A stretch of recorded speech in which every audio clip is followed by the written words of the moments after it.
Dombi, Ya, Bu Pendeta, kamu lagi apa di kasur?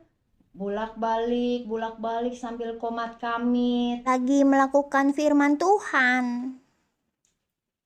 Melakukan firman Tuhan yang mana?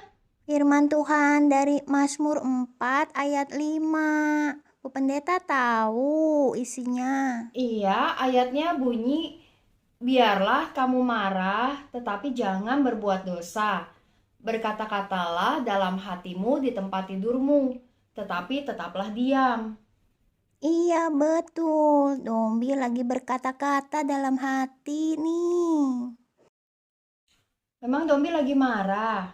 Iya, Dombi marah sama teman-teman Dombi hari ini. Oh, kan minggu lalu sudah belajar untuk mengampuni. Iya, tapi kalau diingat-ingat kesalahan tadi siang jadi marah lagi. Gimana dong? Oh gitu.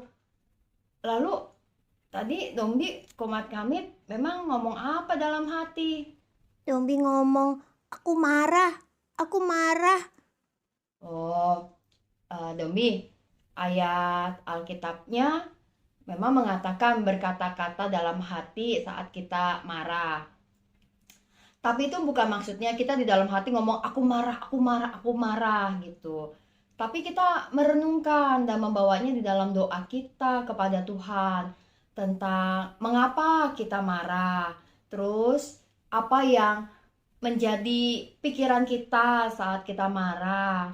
Lalu memikirkan, merenungkan tentang bagaimana caranya mengendalikan kemarahan kita, serta tentunya berdoa, memohon pada Tuhan supaya kita bisa kemudian menguasai diri kita, menguasai kemarahan kita.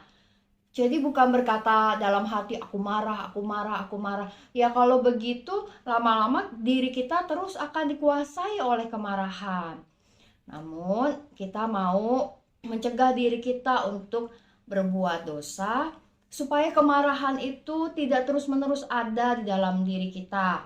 Dan bahkan berbuat dosa saat marah adalah ketika kita justru mengucapkan kata-kata yang akhirnya semakin melukai diri kita dan semakin melukai orang-orang lain yang mendengarnya dan membuat kita bahkan melupakan Tuhan. Itulah ketika Mazmur mengatakan bahwa ketika kita marah jangan berbuat dosa. Bahwa kemarahan itu bisa membuat kita jatuh dalam dosa. Kemarahan itu sendiri sebenarnya adalah sesuatu yang manusiawi, tentu yang alamiah. Manusia punya perasaan, punya emosi, dan karenanya manusia bisa marah. Namun sebagai manusia yang memiliki emosi dan perasaan, kita juga adalah manusia yang dibimbing oleh kuasa Roh Kudus. Karena kita mohon kuasa Roh Kudus menolong kita mengendalikan kemarahan kita. Jangan sampai itu menjadi dosa yang membuat kita melukai diri kita, melukai orang-orang lain, dan melupakan Tuhan di dalam kemarahan kita. Dan karenanya berkata-kata di dalam hati itu membuat kita untuk kembali merenung, menghayati, mengenali emosi diri kita dan membawanya dalam doa kita kepada Tuhan. Mengingat bahwa hidup kita ada dalam kendali dan kuasa Tuhan. Dan dengan demikian semoga ya besok ketika bangun kita punya pikiran yang lebih tenang dan bangun tidak dengan dikuasai kemarahan kita. Tapi akan bisa bangun dengan pikiran yang lebih jernih, dengan hati yang lebih teguh karena kita mampu mengendalikan diri kita. Jadi, apa saja yang harus Dombi lakukan kalau Dombi lagi marah malam hari? Berdoa, mohon Tuhan memimpin kita, kuasa Roh Kudus menolong kita supaya kita bisa mengendalikan emosi kita. Juga berkata bahwa saat ini aku marah, ya, tapi aku mau belajar mengendalikan kemarahanku. Ya, dengan demikian kita tidak menjadi seorang pemarah yang terus-menerus, tapi saat ini aku marah dan aku berusaha mengendalikan kemarahanku. Nah, dengan demikian kita akan bisa menjadi lebih positif lagi. Oh, begitu. Jadi Dombi kalau marah bukan berkata-kata dalam hati, aku marah. Tapi bahwa saat ini aku marah, tapi aku mohon Tuhan membimbing aku. Iya, yuk kita juga berdoa untuk pokok-pokok doa syafaat kita. Mari kita berdoa. Tuhan yang Maha Kasih, di dalam kehidupan kami, biarlah kami percaya bahwa Engkau memimpin kami, bahwa kuasa Roh Kudus ada bersama kami, menolong kami, mengendalikan diri kami, bahkan juga emosi kami. Di malam hari ini, bahkan di dalam kehidupan yang kami jalani, ketika kemarahan datang dan menguasai kami, Tuhan ingatkan kami bahwa kamilah yang mestinya berkuasa atas kemarahan kami dan tidak membiarkan diri kami terus-menerus berada dalam kemarahan, tetapi dapat mengendalikannya dengan baik. Kami berdoa ya Tuhan, bagi setiap umat-Mu yang berada dalam pergumulan-pergumulan dimanapun berada, baik karena pergumulan dalam pekerjaan, di dalam keluarga, di dalam juga kehidupan di tengah-tengah pelayanan, di tengah masyarakat, dalam berbagai rencana dan cita-cita ke depan, segalanya ada dalam tangan pengasihan Tuhan. Kami berdoa juga ya Tuhan untuk umat-Mu yang berada dalam pergumulan kesehatan. Kami berdoa untuk Pak Bambang Kristanto, Pak Hari Dwi Yoga dan Bu Susan dalam pemulihan mereka, Bu Suciwati, Pak Andi Hamdono, Pak Andris Theodorus, Ibu Damayanti, Bapak Kunjung, anak kami Michelle.